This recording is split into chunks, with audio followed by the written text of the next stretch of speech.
ஓம் ஸ்ரீ குருப்யோ நமக. குருவின் தாழ்பணிந்து இந்த பதிவை நான் ஆரம்பிக்கிறேன். மாஸ் மீடியா நேயர்கள் எல்லாருக்கும் ஜோதிட குருஜியின் இனிய வணக்கங்கள், வாழ்த்துக்கள், ஆசீர்வாதங்கள்.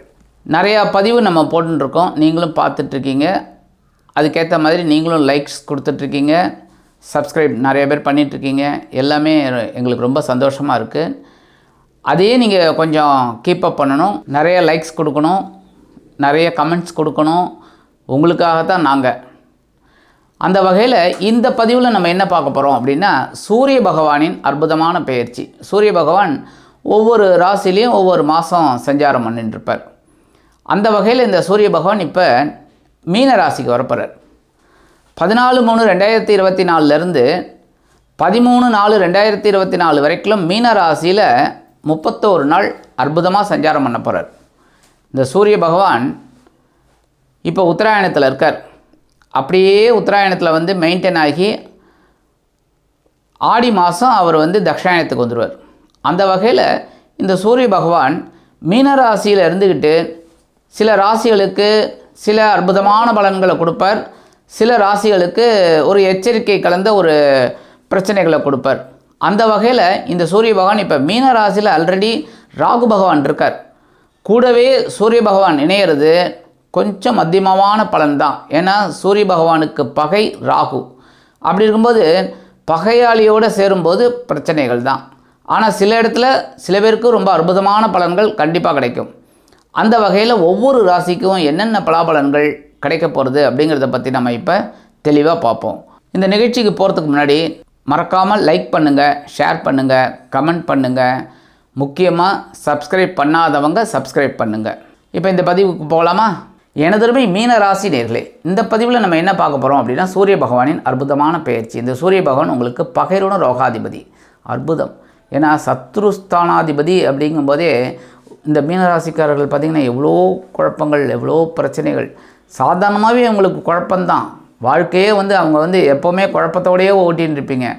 ஆனால் அந்த வாழ்க்கையை அனுபவிக்கக்கூடிய ஒரு வாய்ப்புகளும் உங்களுக்கு கிடச்சிக்கிட்டு இருக்குது.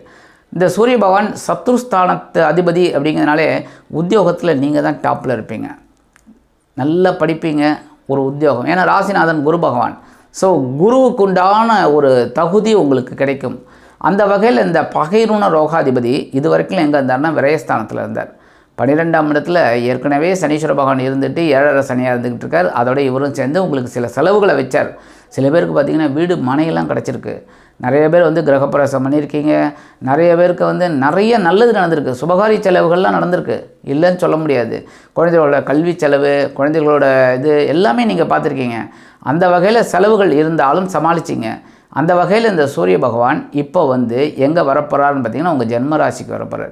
ஏற்கனவே உங்கள் தலையில் யார் உட்காந்துருக்காங்க? ராகு பகவான் உட்காந்துட்டுருக்கார், குழப்பத்தை கொடுத்துட்டுருக்கார். நீங்களும் சமாளிச்சுக்கிட்டு இருக்கீங்க. எதை வச்சு சமாளிக்கிறீங்க?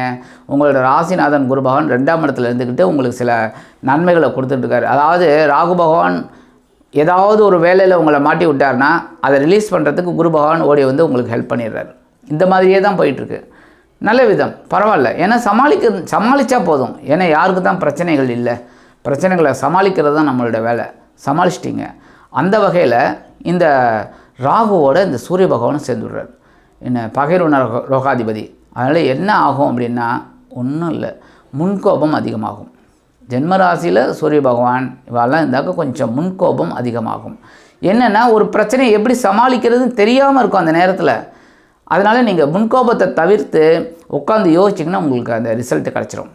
மற்றபடி உடல் ஆரோக்கியத்தில் கவனமாக இருக்கணும் எப்போவுமே. ஏன்னா டக்குன்னு முன்கோபம் அதிகரிங்கனால பிபி ஆட்டோமேட்டிக்காக ஏறும். ஆட்டோமேட்டிக்காக ஏறும்போது உடல் ஆரோக்கியம் பின்னடைவை சந்திக்கும். அதனாலே நீங்கள் உடல் ஆரோக்கியம் நல்லா இருக்கணும் அப்படின்னா கோபத்தை தவிர்க்கணும். உடல் ஆரோக்கியத்தில் சிறப்பு அக்கறை எடுத்துக்கணும். குடும்பத்தில் தேவையில்லாத குழப்பங்கள்லாம் ஓடிக்கிட்டு இருக்குது இன்னமும். அது குறையணும் அப்படின்னா நீங்கள் அமைதியாக யோசிக்கிறது தான் நல்லது. வீண் விவாதம் வேண்டாம்.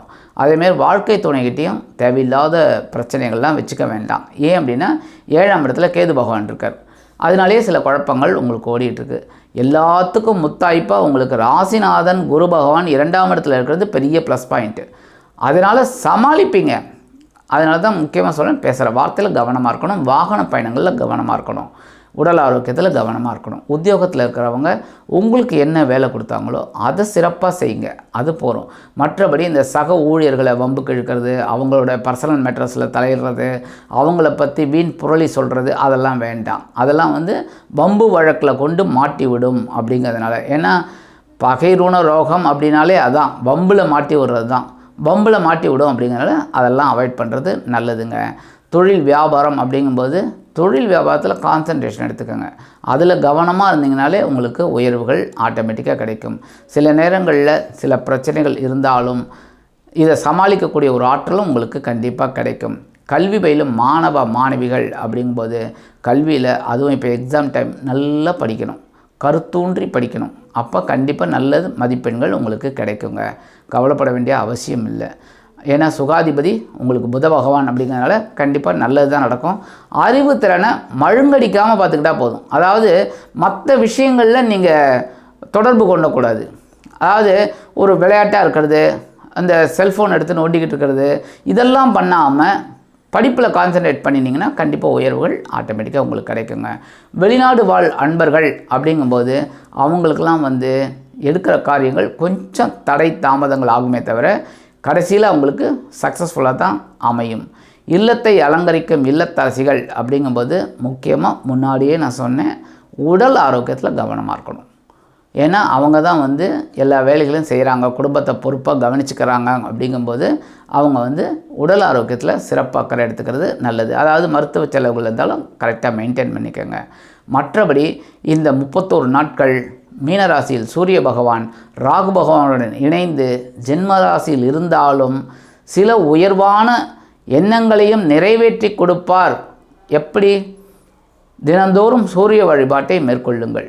இதை பண்ணினாலே கண்டிப்பாக இந்த மீனராசியில் இருக்கும் ராகு பகவானுடன் சூரிய பகவான் இணைந்து 2ஆம் இடத்தில் உங்கள் ராசிநாதன் குரு பகவான் அற்புதமான பலன்களை இந்த சூரிய பகவானுக்கு கொடுப்பார். அதன் மூலம் உங்களது வாழ்க்கையில் சில திருப்பங்கள் கண்டிப்பாக ஏற்படும் என்று கூறி விடைபெறுகிறேன். நன்றி, வணக்கம். மீண்டும் ஒரு அருமையான பதிவில் நான் உங்களை மனமகிழ்ச்சியோடு சந்திக்கிறேன். வாழ்த்துக்கள். வாழ்க வளமுடன். இந்த சேனல் உங்களுக்கு பிடிச்சிருந்தா மறக்காம சப்ஸ்கிரைப் பண்ணுங்க, ஷேர் பண்ணுங்க, லைக் பண்ணுங்க, கமெண்ட் பண்ணுங்க.